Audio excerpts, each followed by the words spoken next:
Punnayurkulam Periyambalam VP Mamu community hall caretaker നിയമനത്തിൽ ഭരണപക്ഷത്തിന് തിരിച്ചടി. UDF ഭരണസമിതി നിർദ്ദേശിച്ച ഉദ്യോഗാർത്ഥിയെ പ്രതിപക്ഷാംഗങ്ങൾ ഒന്നടങ്കം എതിർത്തതോടെ നീക്കം പാളി. ഇതോടെ തസ്തികയിൽ എംപ്ലോയ്മെന്റ് എക്സ്ചേഞ്ച് വഴി നിയമനം നടത്താൻ തീരുമാനമായി. മുസ്ലിം ലീഗ് അംഗം തെരഞ്ഞെടുപ്പിൽ നിന്ന് വിട്ടുനിന്നതും കോൺഗ്രസ് മെമ്പർ യോഗത്തിൽ പങ്കെടുക്കാത്തതും UDFന് തിരിച്ചടിയായി. SDPI അംഗം വിഷയത്തിൽ UDFനൊപ്പം നിന്നു. ഓഡിറ്റോറിയത്തിൽ കെയർടേക്കറെ നിയമിക്കാൻ ഇന്റർവ്യൂ നടത്തി ഒരാളെ തെരഞ്ഞെടുത്തിരുന്നു. എന്നാൽ ഇയാളെ നിയമിക്കുന്നതിൽ UDFനുള്ളിൽ തന്നെ അഭിപ്രായ വ്യത്യാസമുണ്ടായിരുന്നു.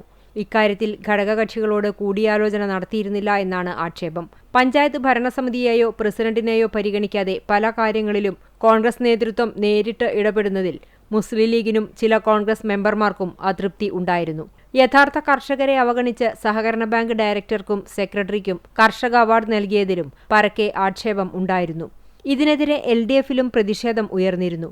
കെയർടേക്കർ നിയമനത്തിൽ UDFനുള്ളിലെ അതൃപ്തികൾ പരസ്യമായതോടെ ഭരണസമിതി മുന്നോട്ടുവച്ച നിർദ്ദേശം ആദ്യമായി യോഗത്തിൽ തള്ളിപ്പോയി.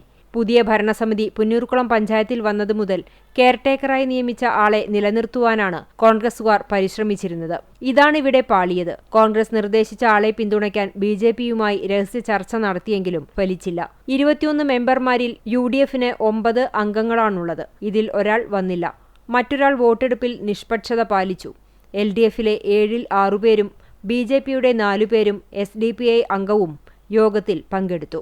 പുതിയതായി വന്നിട്ടുള്ള ലിസ്റ്റിൽ നിന്ന് ആരും തന്നെ അർഹതയില്ല എന്ന് പറഞ്ഞുകൊണ്ട് അനർഹരായിട്ടുള്ള പൊളിറ്റിക്കലായിട്ടുള്ള നിയമനത്തിന് വേണ്ടിയിട്ടുള്ള ശ്രമമാണ് ഇവിടെ നടത്തിയിട്ടുള്ളത്.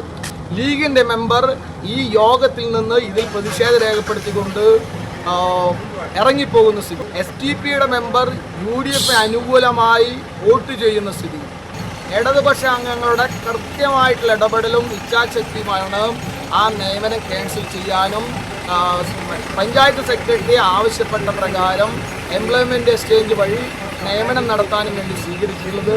പഞ്ചായത്ത് UDF ഭരണസമിതിയുടെ ഈ തെറ്റായിട്ടുള്ള നിലപാടുകൾക്കെതിരെ, അഴിമതി നിറഞ്ഞ നിലപാടുകൾക്കെതിരെ ശക്തമായിട്ടുള്ള പോരാട്ടങ്ങൾ വരും ദിവസങ്ങളിലും തുടരും.